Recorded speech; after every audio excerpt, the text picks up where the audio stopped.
Assalamualaikum warahmatullahi wabarakatuh. Salam sejahtera untuk kita semua. Apa kabar? Ya, Ibu doakan semoga semuanya selalu dalam keadaan sehat walafiat, tidak kurang satu apapun.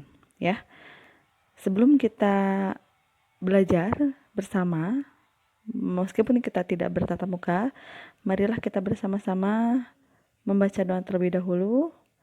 Membaca doa dipersilahkan. Ya, selesai. Pada kesempatan kali ini, di pertemuan kita yang ketiga, Ibu akan melanjutkan materi mengenai perencanaan dan pengadaan kebutuhan sarana dan prasarana kantor. Pertemuan terdahulu, kita sudah membahas mengenai apa sih perbedaan antara sarana dan prasarana. Seringkali Ibu ulangi agar apa? Agar tidak terjadi kesalahan dan sudah bisa membedakan mana itu sarana dan mana itu prasarana. Untuk selanjutnya, kalian pun di minggu kemarin sudah Ibu sampaikan bahwa pada saat kita mengadakan sarana dan prasarana atau membeli sarana dan prasarana, baik di kantor ataupun di pemerintahan, itu tidak terjadi begitu saja. Tetapi ada siklus mata rantainya, dimulai dari yang pertama perencanaan sampai yang terakhir adalah penghapusan. Penghapusan di sini adalah menghapus dari daftar inventaris sehingga barang tersebut dianggap sudah tidak layak.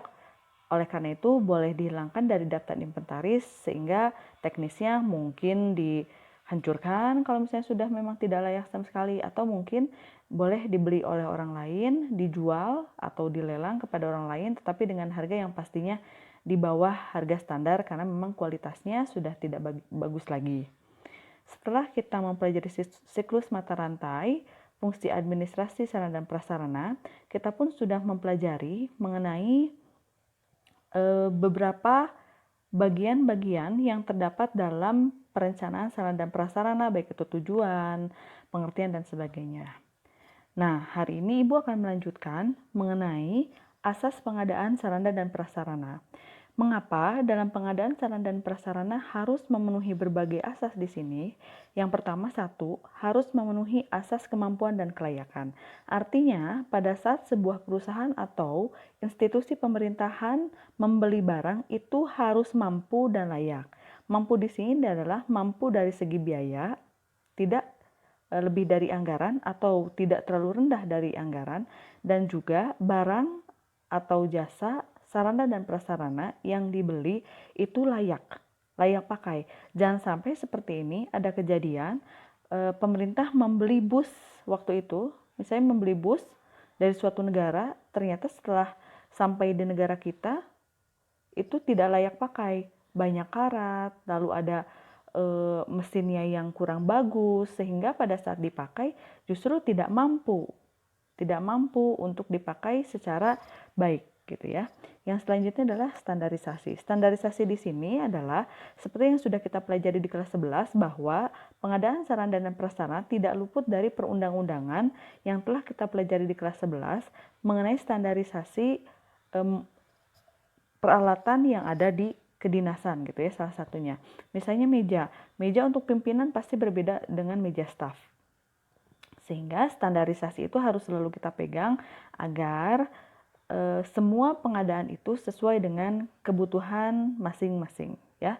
Pasti kebutuhan tersebut berbeda-beda disesuaikan dengan beban pekerjaan.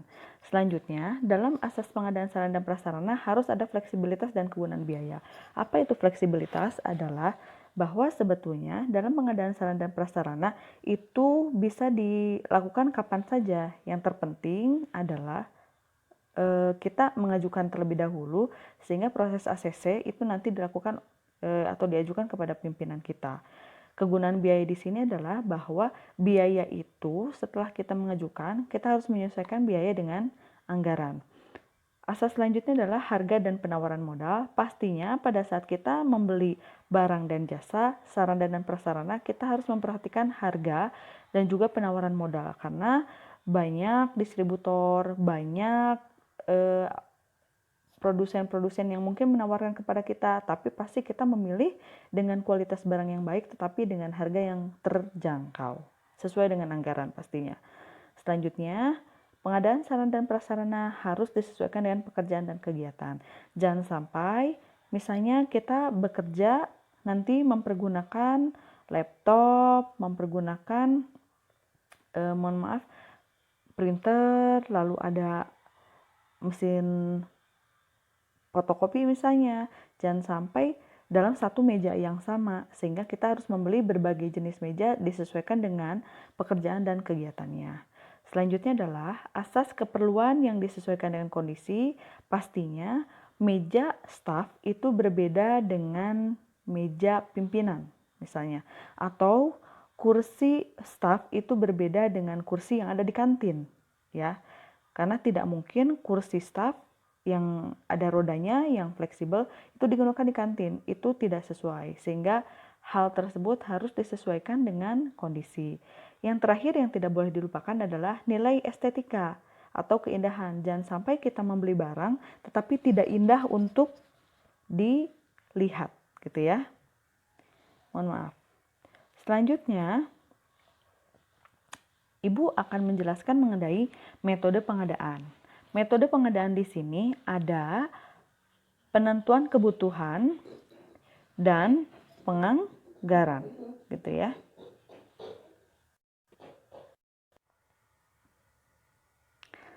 Metode pengadaan yang seperti saya sebutkan tadi ada berbagai kegiatan, diantaranya penentuan kebutuhan dan juga penganggaran. Setelah proses penentuan kebutuhan dan penganggaran, pasti ada kegiatan pembelian, pembuatan, perbaikan, penukaran, penyewaan, peminjaman, atau hibah.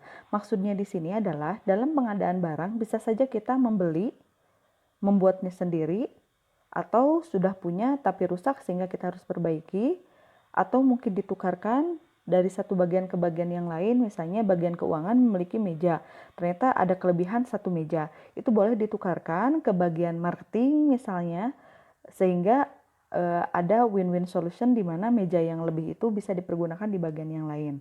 Selanjutnya kita juga bisa melakukan penyewaan, misalnya pada saat kita ingin ke suatu tempat, mobil kita tidak ada, sehingga kita boleh menyewa mobil yang lain, sehingga kegiatan pekerjaan di kantor masih bisa berjalan dengan lancar meskipun kita menyewa, gitu ya. Selanjutnya prosesnya bisa minjam, yang terakhir adalah hibah. Hibah sendiri adalah hadiah yang diberikan secara cuma-cuma, sehingga boleh kita gunakan di perusahaan atau di kepemerintahan, gitu ya, hibah. Selanjutnya saya akan membahas mengenai metode pengadaan. Jadi pada saat kita membeli atau mengadakan sarana dan prasarana, bisa saja dilakukan berbagai kegiatan di bawah ini. Yang pertama adalah lelang. Di sini lelang ada berbagai jenis ya. Saya ingin menjelaskan dulu lelang itu apa sih? Lelang menurut Wikipedia adalah proses membeli dan menjual barang atau jasa dengan cara menawarkan kepada penawar dan menawarkan tawaran harga yang lebih tinggi. Ya. Jadi seperti ini. Jadi lelang atau tender itu merupakan kegiatan jual beli. Kita menawarkan dulu kepada beberapa orang. Misalnya saya memiliki mobil Mercedes gitu ya. Mobil Mercedes saya waktu saya beli itu misalnya 300 juta. Saya akan jual, pastikan nilainya turun. Lalu saya tawarkan kepada teman-teman saya. Ada si Jono. Jono menawar mobil saya itu 250 juta. Lalu Jani menawar 275 juta. Lalu ada lagi Udin menawar 290 juta. Wah, pasti saya akan memilih Udin karena Udin penawar yang memiliki harga tertinggi. Seperti itu. Itu adalah proses lelang. Selanjutnya, kegiatan atau metode pengadaan barang itu yang pertama adalah pelelangan umum. Jadi mudah-mudahan sudah paham apa itu lelang. Kalau pelelangan umum adalah pelelangan yang diikuti oleh semua perusahaan yang berminat.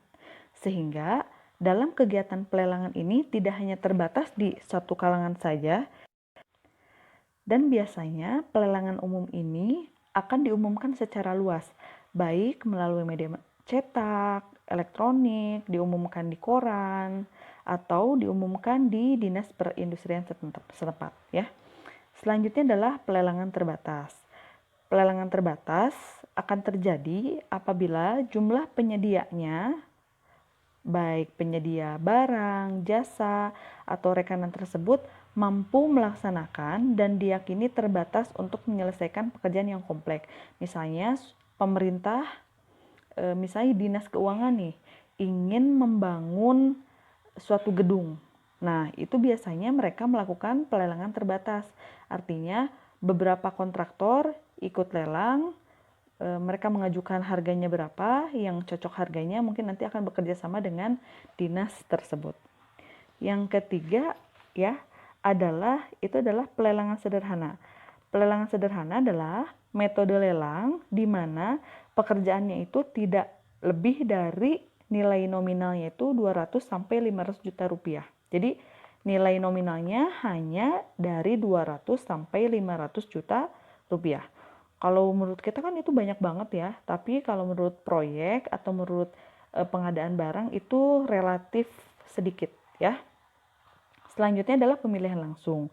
Pemilihan langsung adalah metode pemilihan atau penyediaan barang dan jasa tanpa melalui pelelangan, tetapi menunjuk langsung rekanan kita, gitu ya. Seperti misalnya kita ingin menyediakan kursi, sudah biasa beli di IKEA, ya udah deh beli di IKEA aja.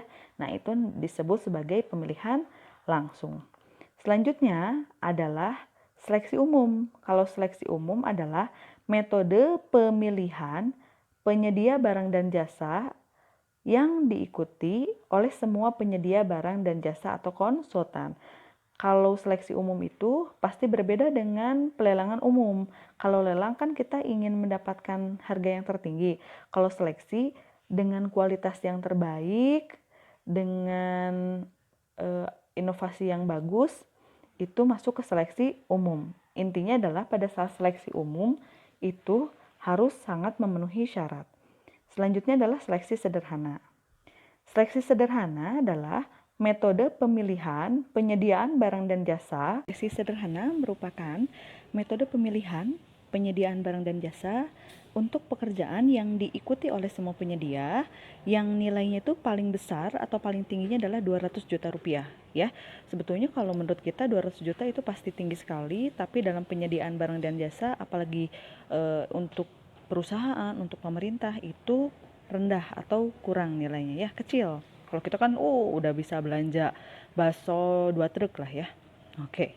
Selanjutnya adalah sayembara. Kalau sayembara itu merupakan pemilihan penyediaan barang dan jasa yang ditekankannya itu adalah bukan lagi nominal, bukan lagi nilai uang, tetapi inovasi dan kreativitasnya. Inovasi dan kreativitasnya itu diperlukan, nah itu yang menjadi nilai jualnya, inovasi dan kreativitasnya. Yang pasti orisinil. Misalnya seperti ini, tahu grafiti ya, gambar-gambar yang ada di dinding. Dulu sih PT KAI ada sayembara untuk mengumumkan kepada orang-orang siapa yang bisa menggrafiti atau menggambar di dinding semua mungkin pinggir-pinggir rel di PT KAI tersebut, yang paling bagus, yang paling orisinil, yang paling kreatif itu yang menang. Nah, itu yang disebut dengan sayembara. Selanjutnya adalah kontes. Kontes adalah metode pemilihan penyediaan barang dan jasa di mana yang diperlombakannya itu tidak memiliki harga pasar ya. Biasanya biayanya itu tidak ditetapkan sebagai harga satuan. Contohnya misalnya kontes mengenai